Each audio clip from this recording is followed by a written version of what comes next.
The Ballad of Morgan Brown.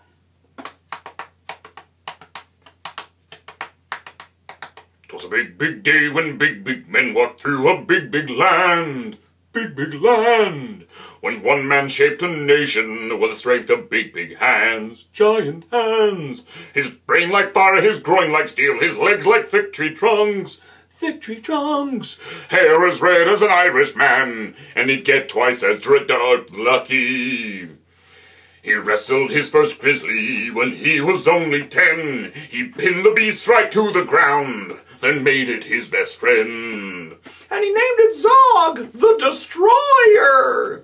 He's Morgan Brown, Morgan Brown, Morgan Brown, friends with a bear. And he sang ha, ha, ha, ha, ha, ha, ha.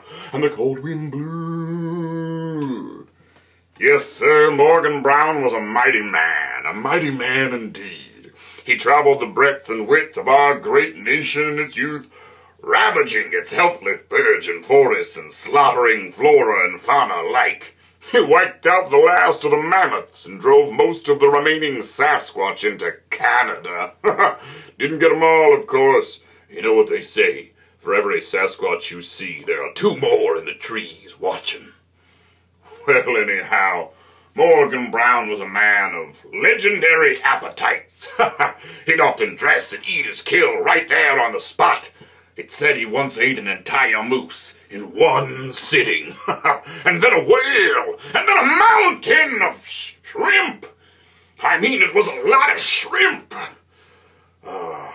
Then he'd wash it all down with his favorite beverage, a noxious mix of scotch and rum and blood. He called it scrud, and it was awful. But he'd drink it by the hogshead. Literally, that's it, out of a 7 hogshead. Only thing that could get him erect. Gross. Well, Morgan Brown, he loved his scrug, and after many weeks of binging, mighty binging, he stumbled through the wilderness and killed himself some Injun Native Americans. He'd find a fort that was besieged by many native foes with arrows. Then he'd charge up into battle after tearing off his clothes. He fought naked like a Celt. He'd massacre the enemy and never offer terms. And those he didn't kill that day died later of his germs. Smallpox, not immunity, ha ha. He's Morgan Brown, have some blankets, friends with a bear. He sang ha ha ha, ha ha ha ha, and the cold wind blew. Now it wasn't just the natives Morgan Brown tangled with. He was apt to start a scuffle or two with his own fellow colonials as well. The most famous, of course, was the time he got into a massive fisticuff battle with none other than the American Founding Fathers. They'd come together to collectively accuse Morgan Brown of sleeping with each and every one of their wives, simultaneously. Now, these charges were, of course, ridiculously true. And so one fine June day, our proud American forefathers descended upon Morgan Brown like a pack of horny wolves.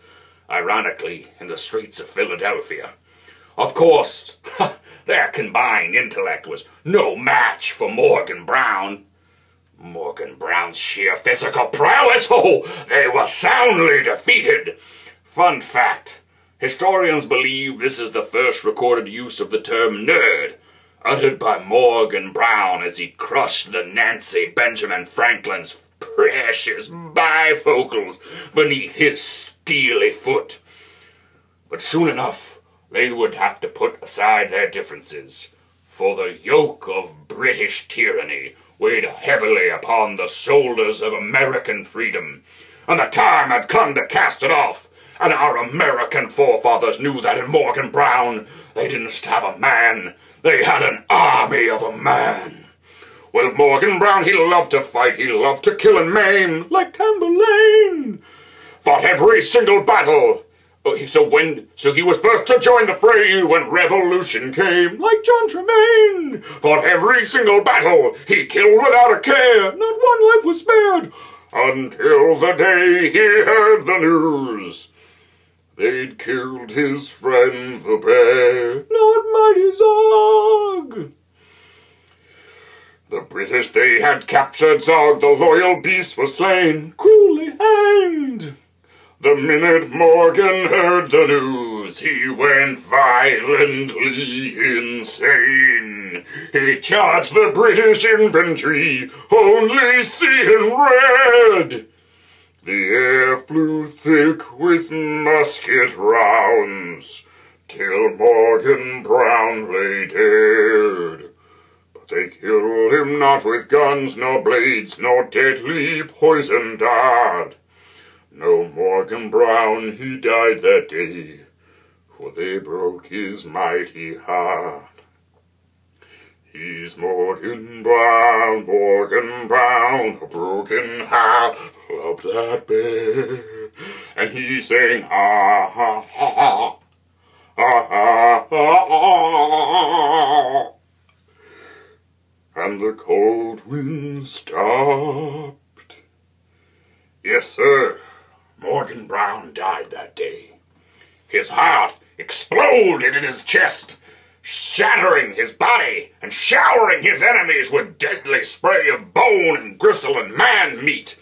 The force of the explosion was so great that it blasted a great hole in the British forces at the Battle of Yorktown, for neither God nor man was any match for Morgan Brown's final agony.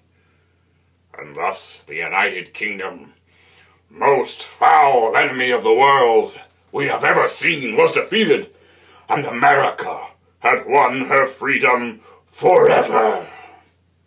They wrote this song that very day, the day that Morgan died. How he died is a song all real Americans can sing with snobbish pride, full of snide. He died so that another war would never again be needed, no blood be bleeded.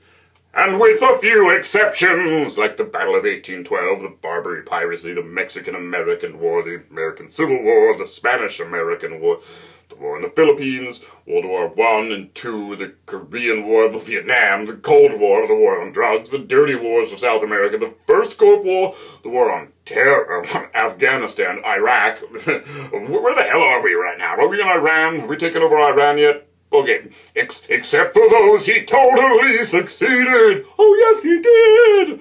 Other nations may brag of those heroes of their renown, but America has Morgan fucking Brown. He's Morgan Brown, middle name's a swear, friends with a bear. He sang ha ha ha ha ha ha ha.